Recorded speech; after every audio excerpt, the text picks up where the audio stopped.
아멘 하십니다. 아멘. 아멘. 네, 신성한 성품에 참여하는 자라는 제목으로 오늘도 말씀을 함께 나누겠습니다.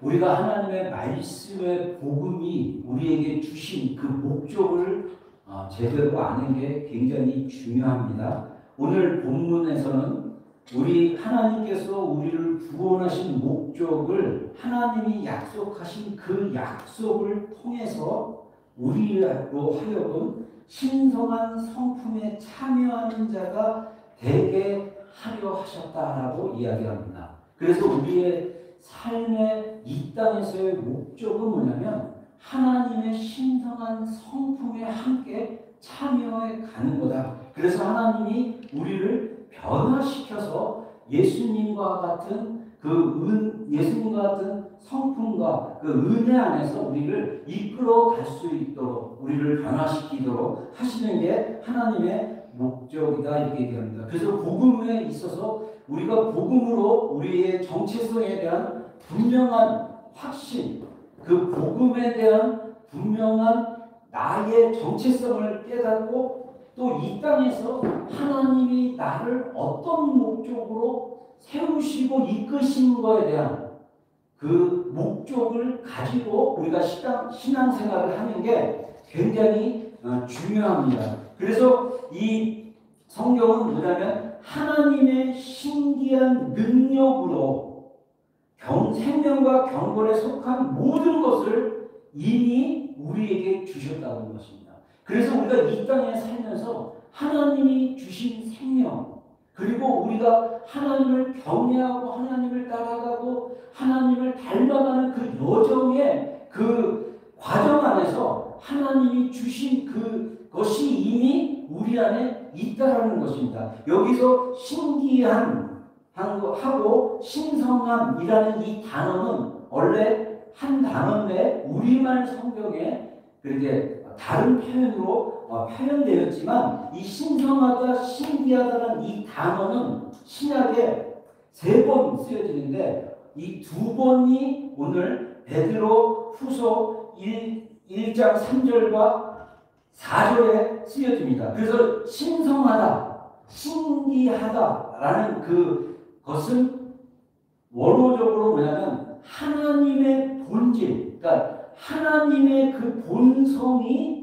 하나님께서 사람들에게 자신을 나타내시는 것. 그래서 나타내심으로써 그게 사람들이 모든 사람이 하나님이 진짜 하나님이시구나 라고 알아갈 수 있도록 하나님이 자기를 계시해 주시는 것이 바로 신성함.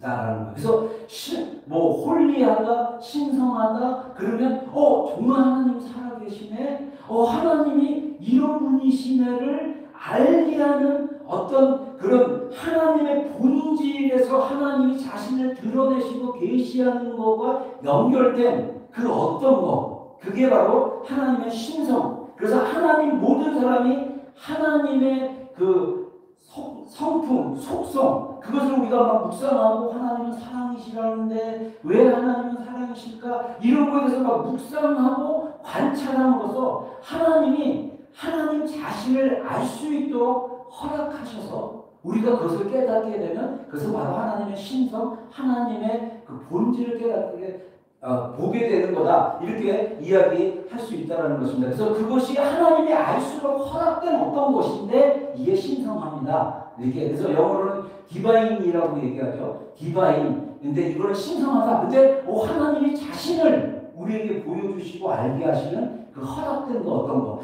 근데 그게 그 능력이 우리 안에 있다라는 거예요. 그 하나님의 그 신성한 성품.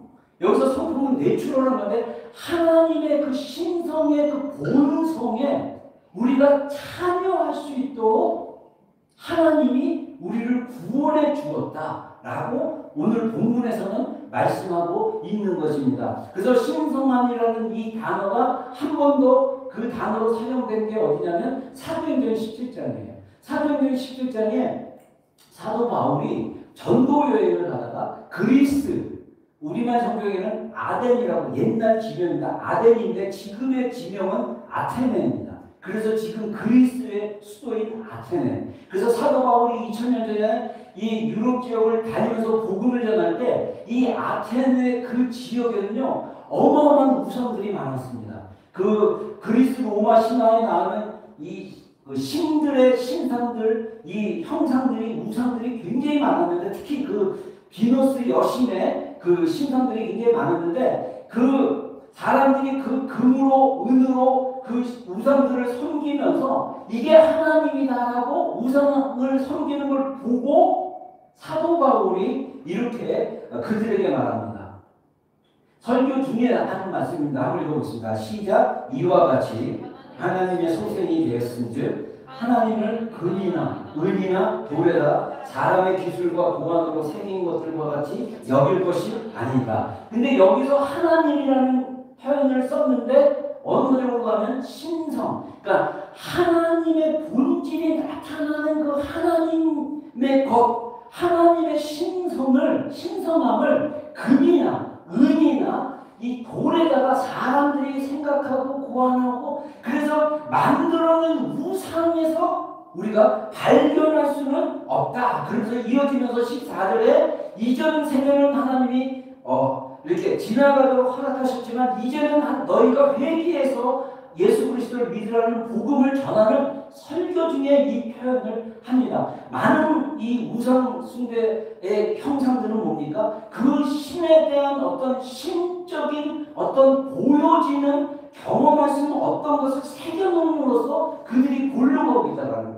근데 오늘 본문에 보면요, 오늘 본문에서 말씀하신 것처럼 우리가 하나님의 보배롭고 지극히 큰 약속으로 신의 성품에 참여한 자가 되어야 되는데 우리가 그러지 않으면 어떤 일들이 아니면 우리가 정욕 때문에 세상에 썩어질 것에 휩쓸려 버립니다. 그러니까 우리 크리스천들은요 하나님을 원하고 있습니다. 사실 크리스천들만 아니라 모든 사람은요 하나님을 원해요. 그들이 믿는 하나님은 그들이 따르는 하나님은 달라요. 근데 우리가 믿는 하나님은 어떤 하나님입니까? 우리가 성경에 나와있는 하나님이죠. 그래서 예수 그리스도를 이 땅에 보내셔서 우리로 하여금 구원을 이루고 죄를 용서하고 지옥에 갈 것을 천국으로 돌이키게 하시고 하나님의 나라로 우리를 이끌어 가시는 그 하나님의 그 신성함이 그 신성한 성품 안에 우리가 참여를 해야 되는데 우리가 여기에 참여하는 인생이 안 되면 우리의 마음이 어디로 뺏기느냐? 우상들을 통해서 하나님을 만나려고 하고 있다는 것입니다. 이게 굉장히 중요한 영적인 원리입니다. 우리가 이 땅에서 그 하나님이 우리를 신성한 성품으로 우리를 만드시는 거기에 우리가 적극적으로 우리가 마음을 열고 이게 계속적으로 일상 속에서 따라가지 않으면 우리는 우리의 마음속에 깊은 곳에 하나님을 원하는 것이 실제 하나님으로 대체돼서 그게 쇼핑이 되든 그게 뭐 돈이 되든 그게 성취가 되든 그게 뭐 어떤 물질이 되든 명예가 되든 뭐 가족이 되든 뭐가 되든 그 어떤 것이 하나님 자리에 다 들어와 버리면 우리가 하나님을 찾는데 잘못된 것에서 하나님을 찾으며 살아갈 수 있다고 성경은 이야기하고 있습니다. 그러면 참여한다라고 했을 때 이 참여한다라는 언어는 뭐냐? 여러분들이 잘 아는 헬라어 언어 중에 혹시 코이노니아라는 언어 압니까? 우리가 성경에서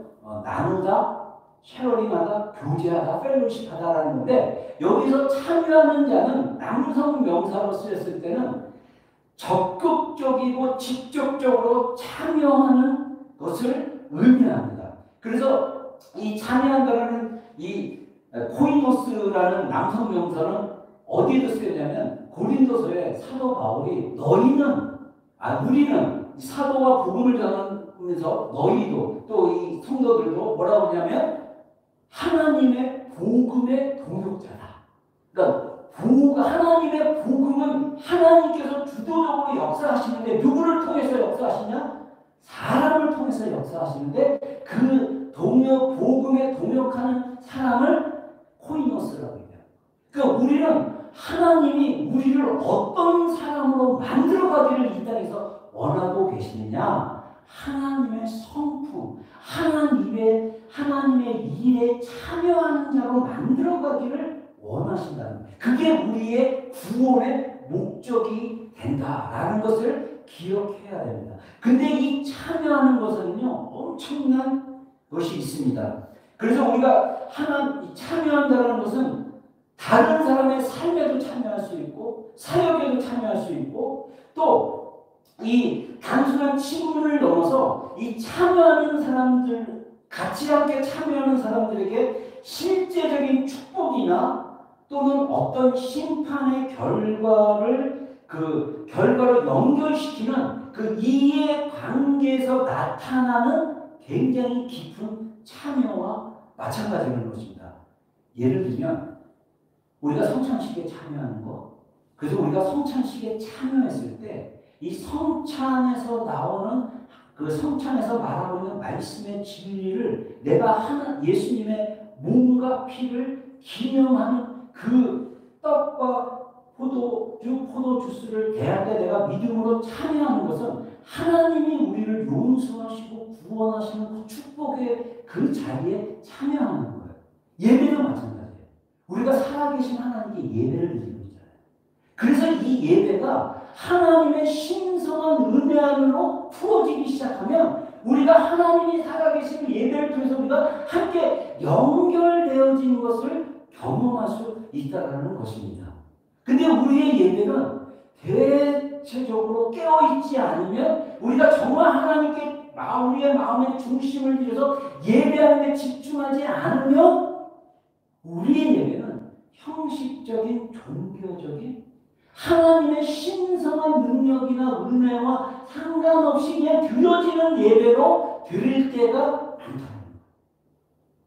예배는 살아계신 하나님께 예배를 드리는데 그 살아계신 하나님께 우리가 찬양을 해요. 우리가 기도를 해요. 언금을 해요. 우리가 하나님께 우리 자신의 마음과 우리의 몸과 시간과 이걸 드려서 우리가 예배하고 있잖아요.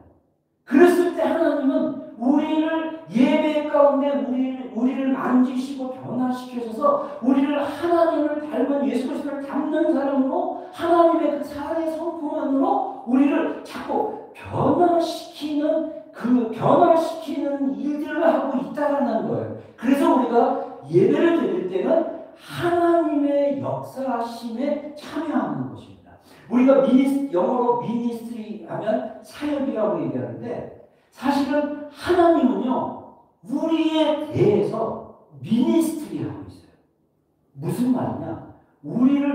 우리에 대해서 사역하고 있는 거예요. 예배 때는. 그래서 하나님이 어떻게 합니까? 우리의 생각, 우리의 감정, 어떤 거, 왜 딱 노티스돼서 하나님이 자신의 신성을, 자신을 스스로 하나님 나는 이런 분이야를 계시하시기를 원하잖아요. 그게 성찬이죠. 그게 예배 중 찬양이죠. 기도든 말씀이든 하다못해 우리가 언급명상에 듣고 있는 그런 메시지든 하다못해 우리가 예배 끝나고 교제할 때 그 교제하는 어떤 그 순간이든 그 순간에 하나님의 신성한 그 능력, 은혜가 우리 안에 연결되어서 흘러가고 있다는 거예요. 그래서 우리가 이 자리에 예배에 참여하고 공동체가 함께 모여서 참여하는 것은 하나님의 은혜와 하나님의 살아계심에 함께 나아가는 거라는 것입니다. 그래서 이 고린도 전서에 사도 바울이 고린도 교회 성도들을 향해서 이렇게 얘기합니다. 자, 16절, 10장 16절 한번 읽겠습니다. 시작. 우리가 축복하는 바 축복의 잔은 그리스도의 피에 참여함이 아니며 우리가 떼는 떡은 그리스도의 몸에 참여함이 아니냐. 예, 여기서 코이노스라는 여기서 그 참여함이 아니냐 했을 때 이게 여기서 이제 코이노스에서 또 코이노니아 이렇게 나오는데 이 코이노니아가 교제 또 성찬 이런 단어로도 사용되는 거예요. 그래서 우리가 축복하는 잔, 자 우리가 이 성찬하기 전에 사도 바울도 그 잔을 축복하고 예수님께서 첫 성찬을 하실 때 최후의 만찬을 하셨을 때 제자들에게 그 잔과 떡을 축복을 하셨어요. 그래서 이 축복의 그 잔을 대해서 우리가 마시고 우리가 떡을 먹으면 그것이 뭐냐면 그리스도의 피에 그리스도의 몸에 참여하는 거예요. 직접적으로 관계돼서 참여하다는 것은 관계돼서 실제적으로 나아가는 것을 의미하는 것입니다. 그래서 또 20절에는 경고를 해요. 이 말씀의 배경이 뭐냐면 고린도 교회 성도들이 자꾸 우상 가운데 안에서 있는 걸 보고 얘기하는 거예요. 자, 20절 한번 읽겠습니다. 시작. 무릇 이방인이 제사하는 것은 귀신에게 한 것이요 하나님께 제사하는 것이 아니니 나는 너희가 귀신과 교제하는 자가 되기를 원하지 않아요. 여기서도 코이노스 있어요. 귀신과 교제를 하는 거예요. 그래서 여러분이 무당도 타거나 그래서 사실은 귀신이나 약간 점 보는 거나 점성술이나 뭐 이런 거 하지 말라는 이유가 뭐냐면 영적으로 우리에게 영향을 주는 거예요. 하나님의 일은 영의 일은 함께 그 영적인 거는 우리가 참여했을 때 그 영향을 받을 수밖에 없다라는 것입니다. 그래서 귀신 막 불러들이는 곳에 우리가 참여해서 같이 예배하고 참여하게 되면 그 악한 영향력들이 영향을 받아요. 마찬가지로 우리가 살아계신 하나님께 예배를 드리잖아요. 성찬하잖아요. 이게 우리가 정말 전심으로 참여하는 그런 인식을 가지고 사실은 인식도 못하고 그냥 예배 드리는 경우가 꽤 많아요. 이게 진짜 이렇게 영적인 세계가 연결돼서 이렇다라고 인식을 못하고 살아가는 경우가 꽤 많습니다. 우리가 또 무엇을 인식을 못하냐면 우리의 구원의 목적이 하나님의 신성한 성품에 참여하는 것이 목적이라는 걸 모르는 사람들이 꽤 많습니다. 그래서 우리의 목적은 하나님의 신성한 성품에 참여하는 자로 그래서 직접적으로 하나님의 성품이 우리 가운데 와서 우리가 영향을 받고 그래서 이것이 우리의 축복이 되고 저주가 아닌 축복이 되고 이것이 또 우리에게 우리와 함께 살고 있는 가족들에게 영향을 미쳐서 그것이 그들의 삶도 축복으로 연결될 수 있도록 하는 그런 삶으로 우리 가운데 하나님이 계속 이끌어가기를 원하고 계신다는 것입니다. 그래서 우리가 신성한 성품에 참여하는 자, 하나님의 선한 일을 위하여 지으심을 받은 자, 그래서 성경에 여러 다른 표현으로 말씀하고 있지만 그것이 바로 우리에게 복음을 주신 목적이고 우리 구원의 목적은 바로 하나님의 신성한 성품에 참여해서 하나님이 이끄시는 여정 안에 있는 것이다라고 우리가 말할 수 있습니다. 그러면 우리가 신성한 하나님의 성품에 참여하는 삶을 산다는 건 무엇이냐? 이것은 하나님이 이끄시는 여정 안에 우리가 사는 것이다 라고 얘기할 수 있습니다. 우리 로마서 11장 36절 말씀 함께 읽겠습니다. 시작. 이는 만물이 주에게서 나오고 주로 말미암고 주에게로 돌아갑니다. 그에게 영광이 세세 있을지어다. 아멘. 아멘. 제가 하늘산 기도원에서 기도했을 때 하나님이 제 마음속에 기도 3기도 3시간 정도 하고 내려왔을 때 하나님이 다 저에게 이렇게 말씀하셨어요. 너의 인생은 나에게서 나와서 나에게로 돌아온 것이다. 근데 그때 제가 완전히 계시적으로 하나님 나의 인생을 향한 하나님의 목적을 발견했어요. 그리고 제가 목사가 되자 그래가지고 목사가 되는 것까지 소명까지 같이 받았어요. 근데 제가 목사가 돼서 사역을 하면서 깨닫는 것은 뭐냐면 주로 말미암는 삶인 거예요. 하나님 우리 인생의 주도권을 가지고 계십니다. 아멘. 여러분 다 우리 모두는 하나님께로부터 왔습니다. 아멘. 자 따라하겠습니다. 나는 하나님으로부터 나왔다. 나는 하나님께로 돌아간다. 할렐루야. 이 믿음이 있어야 돼요. 죽으면 어디 갑니까? 하나님께 가는 거예요. 우리가 어디서 왔습니까? 하나님으로부터 온 거예요. 그런데 우리는요 하나님의 그 신성을 자꾸 그 하나님의 본질에서 오는 그 은혜와 그 사랑과 그 소중함을 자꾸 우상으로 사람들이 자기들을 자기의 소용으로 생각하고 자기의 분신으로 생각하고 사는 경우가 꽤 많습니다. 여러분들 우리 자녀 있는 사람들을 누가 줬습니까? 여러분이 만들어냈습니까? 우리의 인간적인 어떤 그런 것들로도 하지만 하나님이 그 자녀들에게 주신 영혼들, 그 자녀들의 성별들, 그 자녀들의 운명들, 그것들은 다 누구로부터 왔냐? 하나님으로부터 온 거예요. 우리의 자녀들이 죽으면 어디로 갑니까? 하나님께로 가는 거예요. 그래서 우리의 인생은 뭐냐? 하나님이 우리를 여기까지 보내셨잖아요. 그리고 하나님이 우리를 데려갈 거잖아요. 그걸로 끝이에요? 아닙니다. 하나님으로 말미암아 살아가도 하나님이 계속 우리를 이끌어가고 계신다라는 것입니다. 그래서 우리의 삶이 힘들고 괴롭고 고통스러울 때가 어느 때냐면 내가 이것을 주도해서 내가 이것을 컨트롤해서 나간다라고 생각했을 때가 힘든 거예요. 불안한 거예요. 염려한 거예요. 걱정되는 거예요. 그러나 하나님이 나의 인생을 붙잡고 계시는구나. 하나님이 나의 인생을 이끌고 가고 계시는구나. 그래서 우리가 음성 듣고 분별하고 주님의 그 인도하심을 따라 가야 됩니다. 그래서 성경에 얼마나 많은 말씀으로 하나님이 우리를 인도하시는지에 대해서 말씀하고 있잖아요. 그래서 여기서 또 중요한 헬라어 단어가 있습니다. 말미암는다는 단어입니다. 그래서 말미암다는 것은 뭐냐면 디아라는 단어인데 이게 전치사예요. 전치사.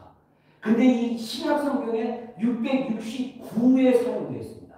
이게 두 가지로 큰 의미가 있는 때문에라도 이렇게 번역이 되는데 오늘은 한 가지만 초점을 맞춘다면 특별히 하나님의 목적과 한 인간의 경험 사이를 연결하는 주요 연결어 중에 하나라는 거예요. 그래서 일반적으로 우리가 어떻게 사용되냐면 일반적으로 모모를 통하여, 모모로 말미암아, 영어로는 through 또는 by 이런 단어를 사용합니다. 이게 하나님과 연결되거나 하나님의 그 연결된 어떤 거와 연결되는 단어로 사용되어졌을 때 우리가 우리의 인생이 만물이 하나님께로부터 주께로부터 나오고 주로 말미암고 주께로 돌아간다라고 아멘 하고 하는 것처럼 우리의 인생이 하나님께로부터 나오고 하나님으로 말미암고 하나님으로 돌아간다라고 했을 때 이 땅에서의 삶은 디아라는 이게 굉장히 중요해요.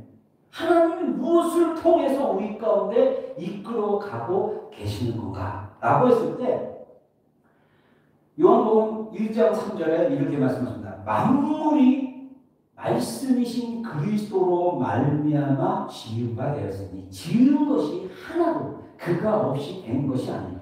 자, 만물은 이 세상의 모든 걸 얘기해요. 이 만물, 이 세상의 모든 것 안에 우리도 포함됩니다. 아, 나는 예수 그리스도로 말미암아 지은 바 되었구나. 내가 이 땅에 태어나고 인간으로 살아가는 그 근원은 바로 예수 그리스도로 말미암은 겁니다. 그리스도로 말미암아. 디아라는 단어를 씁니다. 그리고 또 에베소 2장 8절 상반절에 뭐라고 합니까? 한번 읽어보겠습니다. 시작. 너희는 그 은혜를 위하여 믿음으로 말미암아 구원을 받았으니. 네. 자, 하나님의 은혜가 있는데 그 은혜를 디아 믿음에 의하여.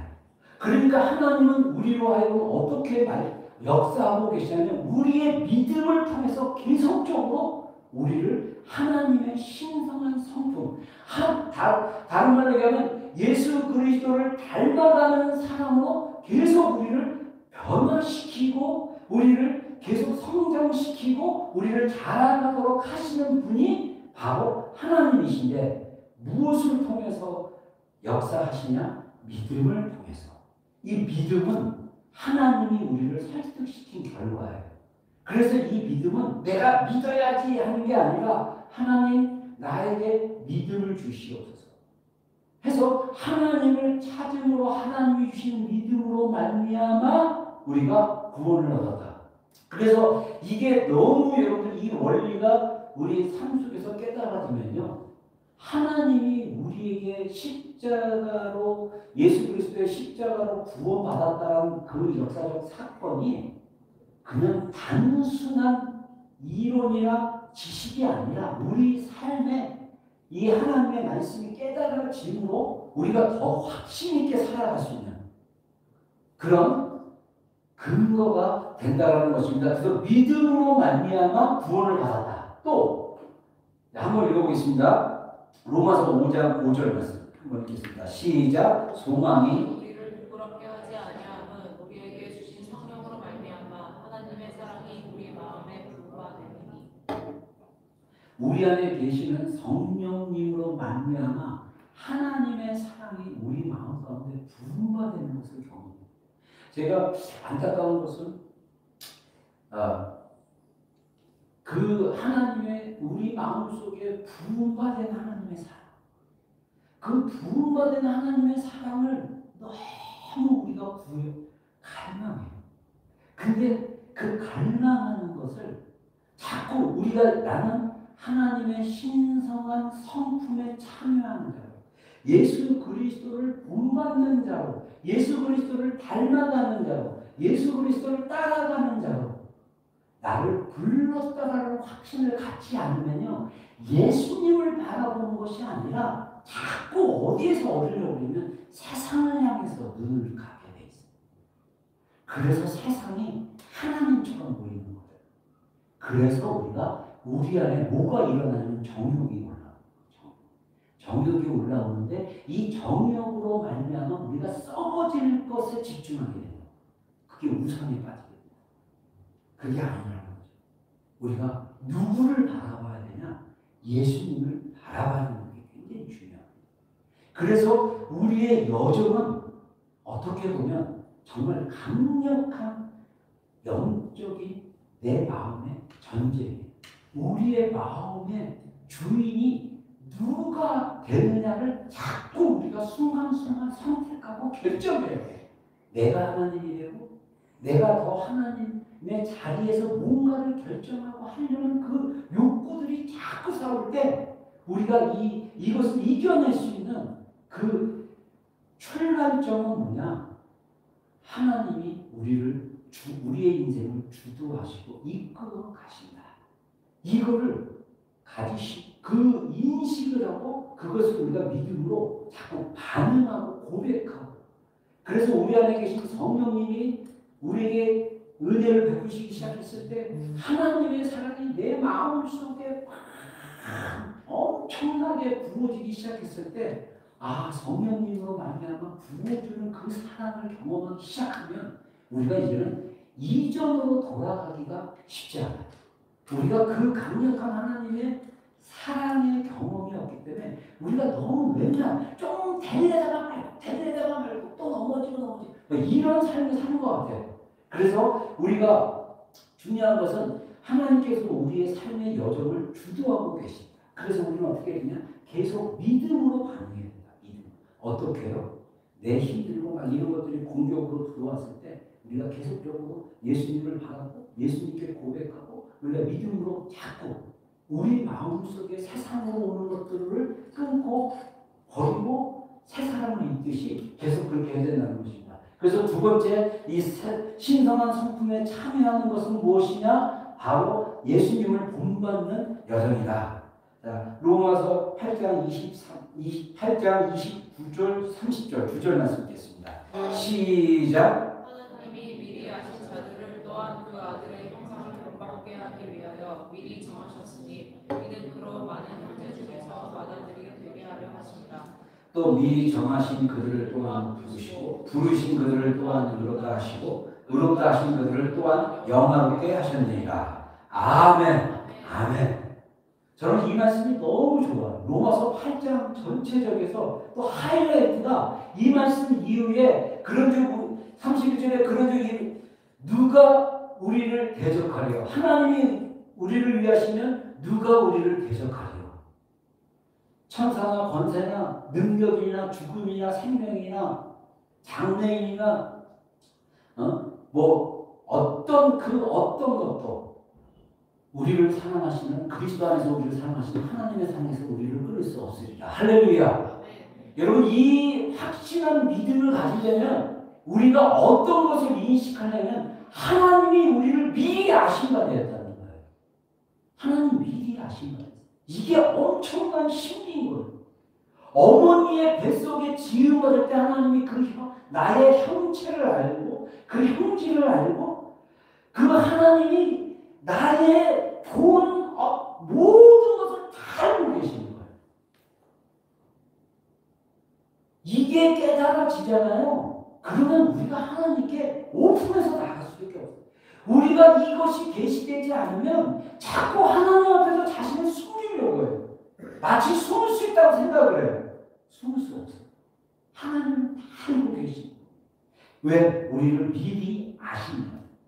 그래서 우리를 아시는 우리를 어떻게 하시냐? 하나님의 아들이신 형상을 본받게 하기 위해서 미리 정하셨다는 거예요. 여러분 우리의 이 땅에서의 운명, 우리가 죽어서 하나님께 갈 때의 운명은 이미 정해져 있어요. 그리스도의 형상을 담는 자로 우리를 정해놨어요. 마귀가 그거 좋아하겠습니까? 이 세상 가운데 일하고 있는 마귀가 그거를 좋아하겠어요? 어떻게든 미혹하고 넘어지게 하고 그러겠죠. 그래서 영적인 싸움인 거예요. 30절에 미리 정하신 그들을 또한 부르시고, 하나님이 정하신 거는 끝나는 게 아니에요. 우리를 부르셨어요. 주님은 계속적으로 우리를 부르시는 겁니다. 예배 자리로 부르고요. 주님의 그 사랑의 그 은혜 안으로 계속 우리를 부르시고. 여러분 우리가 살다가 세상 살다가 고통스러운 때가 없을 수가 없잖아요. 괴로울 때가 있잖아요. 그러면 넷플릭스로 가지 말고 유튜브로 가지 말고 세상으로 가지 말고 주님께로 들어가면 돼요. 주님이 우리를 부르신 거예요. 내 마음의 괴로움이 계속 끊어지고 않고 있다는 것은 그거는 주님이 우리를 부르시는 주님의 목소리입니다. 그래서 C.J. 루이스가 그 유명한 말을 책에서 했다고 합니다. 고통은 하나님이 우리에게 주시는 스피커라는 거예요. 마이크라는 거예요. 요즘 말로 하면 마이크. 하나님이 마이크를 잡고 고통이라는 내 마음속에 일어나는 마음의 갈등과 괴로움, 막 혼란과 이런 괴로움을 주님이 마이크 잡고 나에게로 와. 나를 의지해. 라고 부르시는 하나님의 스피커다라고 얘기하는 거예요. 우리가 그 고통을 피하기 위해서 미디어로 가고 저리로 가는 게 해결이 됩니까? 안 돼요. 게임으로 가도 안 돼요. 그럴 때 우리가 정신 차려서 하나님이 나를 부르시는 거예요. 왜 어떤 사람으로 만들려고요? 하나님의 아들이신 예수 그리스도를 마다들로 세우셔서 예수님을 본받는 자로 우리를 만드시려고 하나님 작업을 하고 계시는 거예요. 고통이 괴로움, 더 고통스러울 때 주님이 마이크를 잡고 더 말씀하십니다. 주님께 가면 돼요.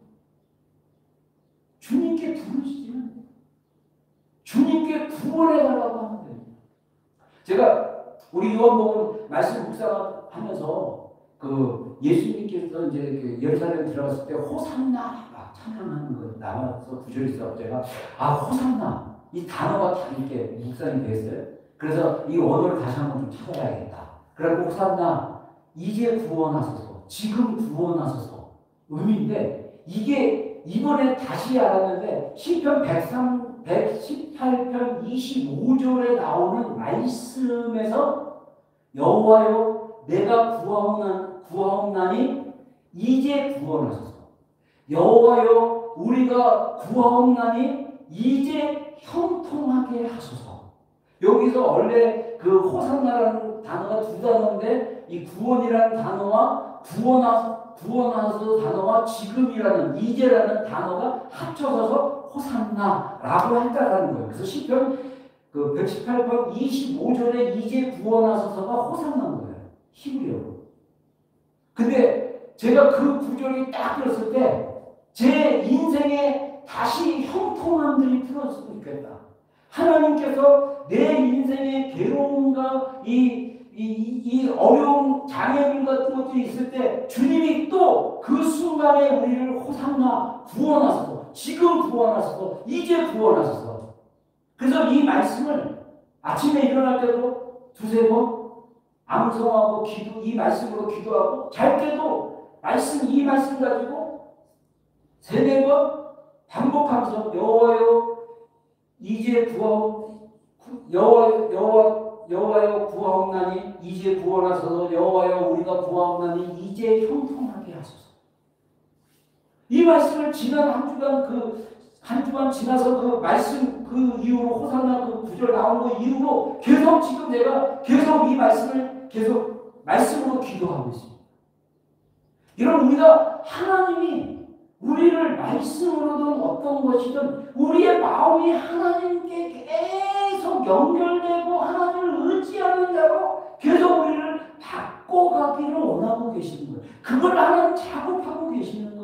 여러분의 인생에 어떤 일들이 있을 때 그것은 하나님이 나를 하나님의 아들을 본받는 자로 나의 속사람을 자꾸 변화시키는 작업이구나. 그랬을 때 세상으로 도망가지 말고 이 정욕으로 만나는 일어나는 세상의 썩어짐 속에서 매몰되지 말고 하나님께로 돌아서서 주님을 찾는 우리 모두가 되기를 주의 이름으로 축원합니다. 아멘. 그래서 이 부르신 하나님이 우리를 의롭다고 하실 것이고 우리를 영화롭게 하실 것입니다.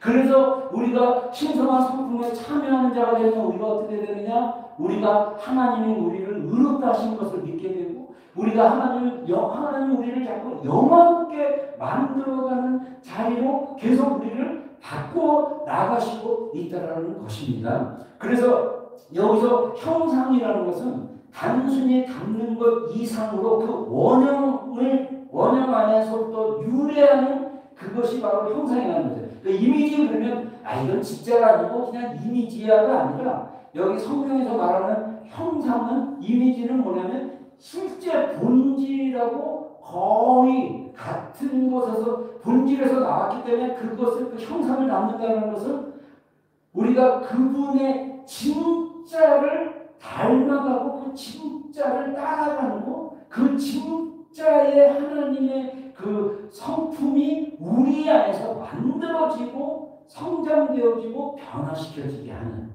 그런 역사를 일으킨다라고 얘기할 수 있습니다. 그래서 신성한 성품에 참여한다라는 것은 예수님을 본받는 것이고 예수님처럼 되는 것이고 그리고 우리가 의로운 자로 살아갈 수 있고 거룩한 자로 살아갈 수 있고 또 영화로운 자로 계속 살아갈 수 있도록 하나님이 어떻게 우리를 만드시냐면 우리 내면을 바꾸십니다.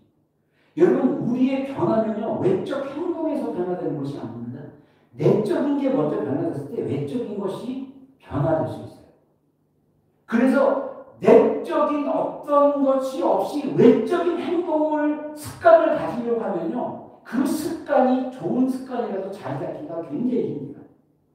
좋은 습관을 자리 잡게 하려면 자꾸 내면에서 동기부여가 되고 내면에서 힘이 나와야 행동이 되는 거예요. 이게 모든 어떤 좋은 것을 하기 위한 습관이 다 모아있는 거거든요. 내 마음의 내적에서. 그래서 하나님은 우리의 겉에서 역사하시기보다는 우리 안에서 역사하십니다. 성령님은 우리 안에서 자꾸 우리의 마음과 생각을 바꾸시는 분이에요. 그래서 그분이 우리의 생각을 바꾸고 우리의 마음을 바꾸시기 시작했을 때 우리가 외적인 활동을 통해서 자꾸 변화가 말이 바뀌고 행동이 바뀌고 말을 내가 바꿔야지 내가 하나님의 상하심을 이은 창조물이야 나는 하나님의 걸작품이야 이거 입으로 애고사처럼 얘기한다고 되는 것이 아니라 항상 마음에서 그렇게 해야겠다 하고 하는 거랑 이거 그냥 이러면 안 된다. 그래서 그 내과학자도 얘기하는 게 뭐냐면요 우리가 뭐를 결단하고 했을 때 21일이든 4주든 40일이든 그 결단하고자 하는 그 마음의 상태를 다잡아서 해야 된다. 첫날, 둘째 날하고 좀 지난 날에 또 못하고 그러면서 가면 변화가 없다는 거예요. 계속. 그래서 우리가 아침마다 새로워지는 게 굉장히 중요해요.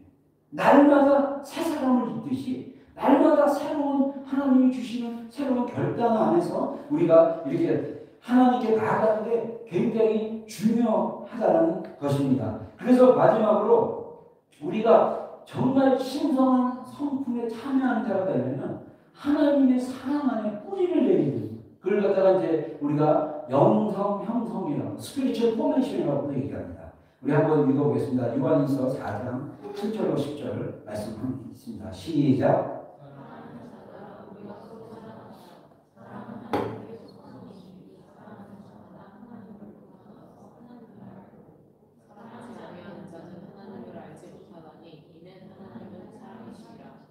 하나님의 사랑이 우리에게 이렇게 나타난 바 되었으니 하나님이 자기의 독생자를 세상에 보내심으로 말미암아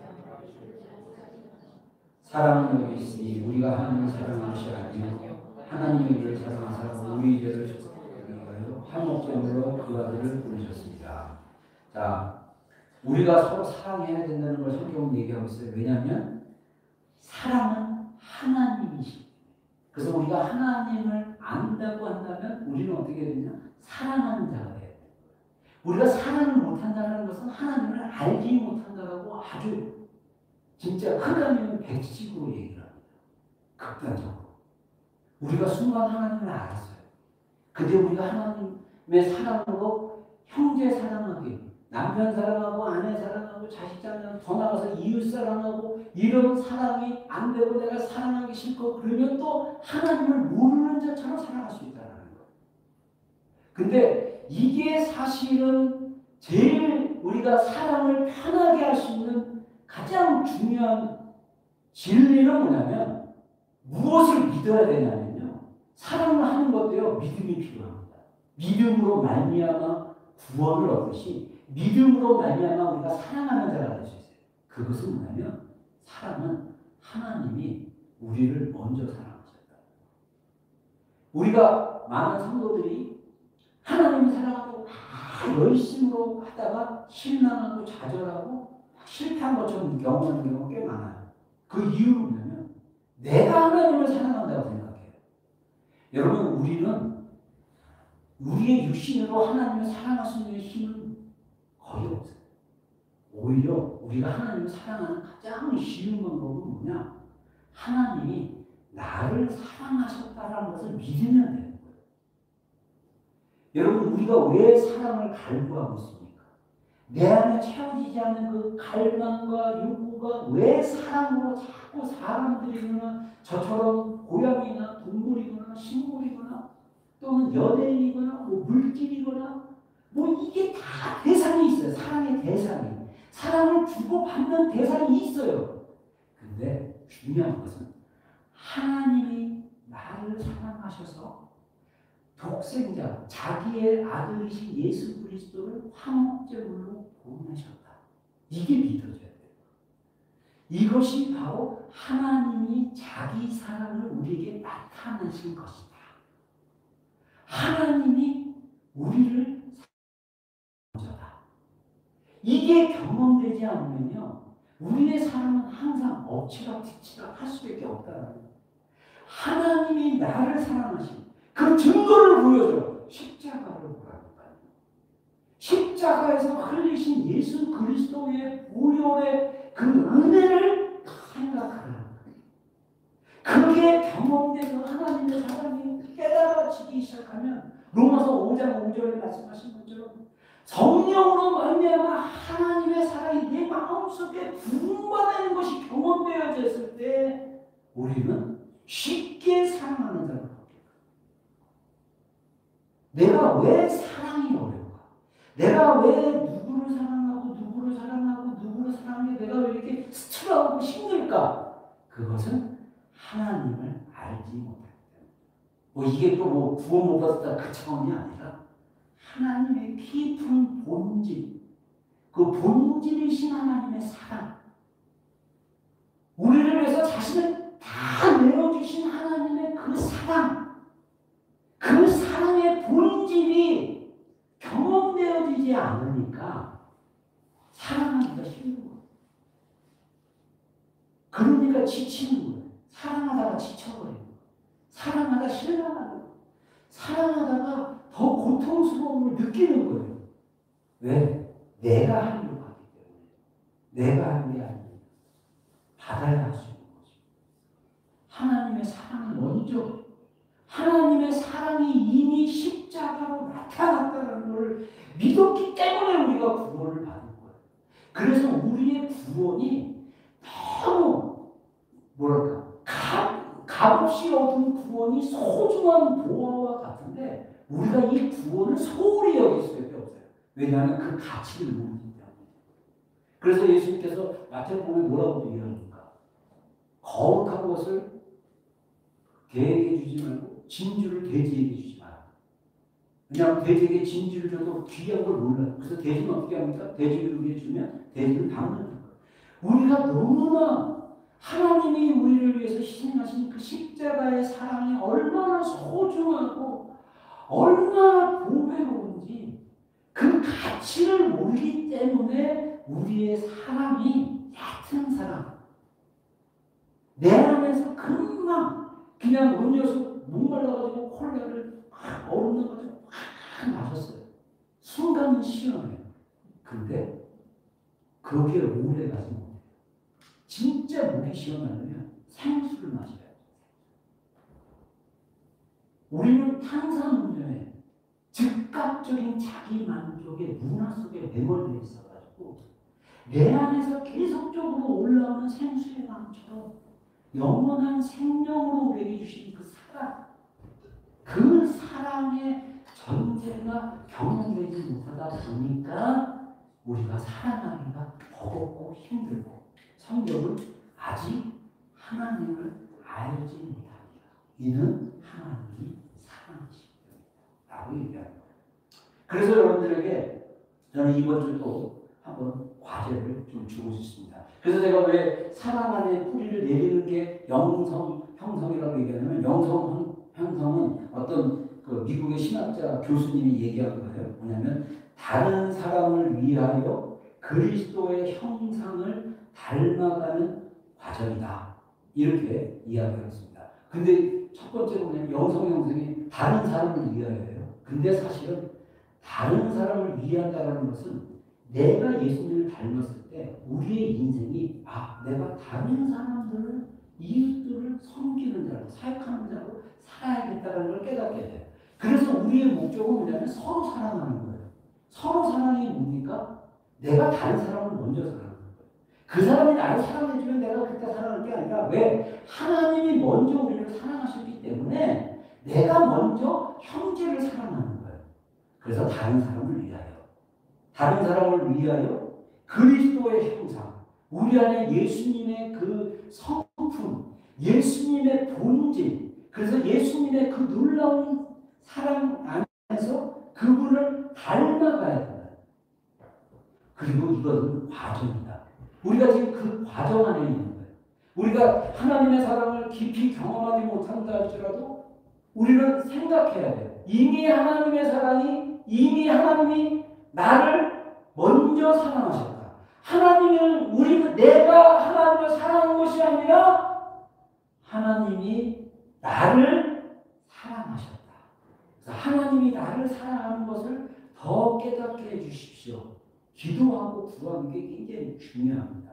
그래서 우리가 하나님의 사랑을 얻으려고, 하나님의 사랑을 경험하려고 막 애쓰며 살 필요가 없어요. 이미 하나님의 사랑이 이미 주어진 거예요. 이미 우리 안에 생수의 강이 있어요. 성령님 통해서. 이미 우리 안에 하나님의 성전이 있어요.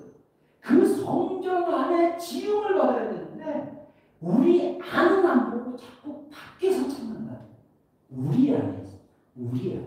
그래서 우리가 하나님 우리 안에 계시는 성령님을 통해서 이미 성령님을 통해서 그 성령님은 우리 마음속에 하나님의 사랑을 부어주려고 준비하고 계십니다. 저는 그걸 23살 때 경험했어요. 하나님의 사랑이 내 마음속에 엄청나게 물밀듯이, 제가 예전에 베데스 비치에서 개살다가 물에 빠져 죽을 뻔했는데 그 물이, 파도의 물이 저를 압도했어요. 저는 하나님의 사랑이 저를 완전히 압도하는 경험을 했어요. 그게 지금 하나님의 사랑이라는 거죠.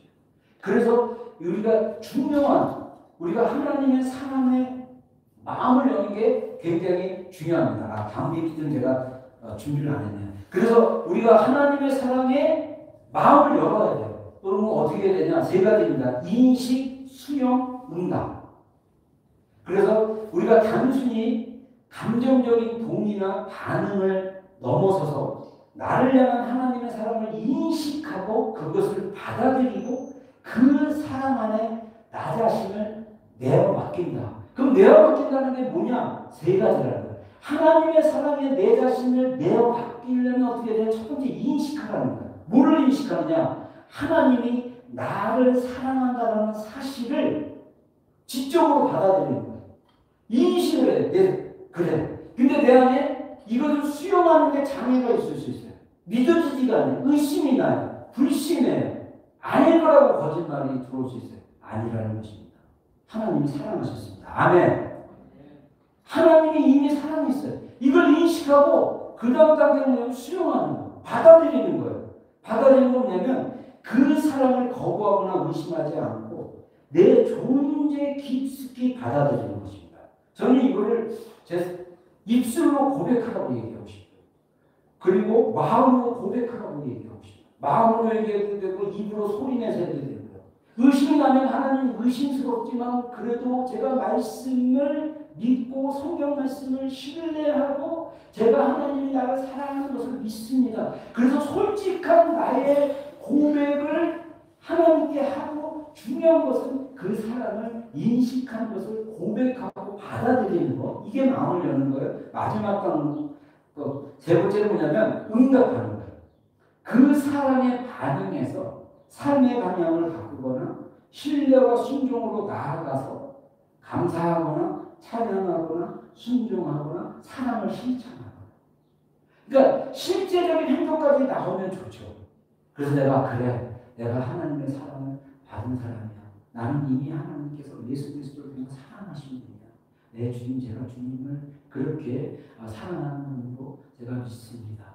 주님 고백합니다. 하고 눈 떠서 행동할 때 남편보다 야! 이게 아니라 사랑스러운 그대. 이게 또 억진가 이거는 그냥 친절하게 대하시고 그냥 애정을 가지고 친절하게 사랑하고 말하고 행동하고 실천하고 그게 반복적으로 우리 마음속에 이게 시스템화 되면요 훨씬 좋아져요.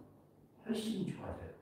그래서 이런 마태복음 6장 21절에 예수님이 이런 말씀하셨어요.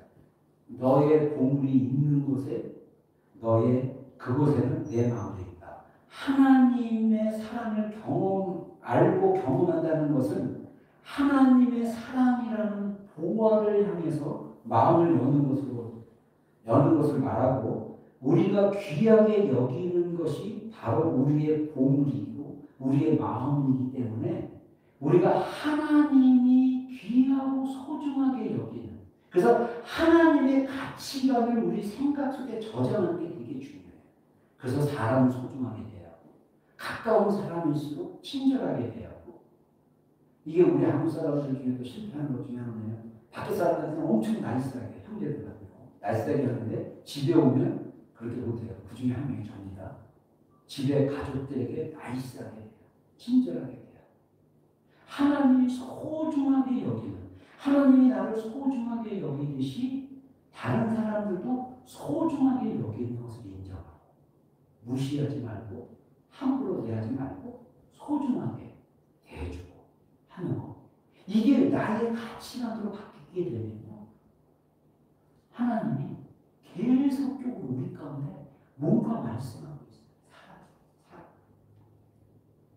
우리가 그것을 경험했을 때 우리의 마음을 여는 그래서 우리의 마음이 여는 게 굉장히 중요합니다. 함께 기도하겠습니다. 제가 질문을 할게요. 오늘 말씀을 가지고 또 기도하시고 제가 질문할 때 이 질문을 가지고 기도하셔도 좋습니다. 나는 하나님의 사랑을 어떤 이미지로 떠올리고 있는가 한번 생각해 보시고 기도해 보시고요.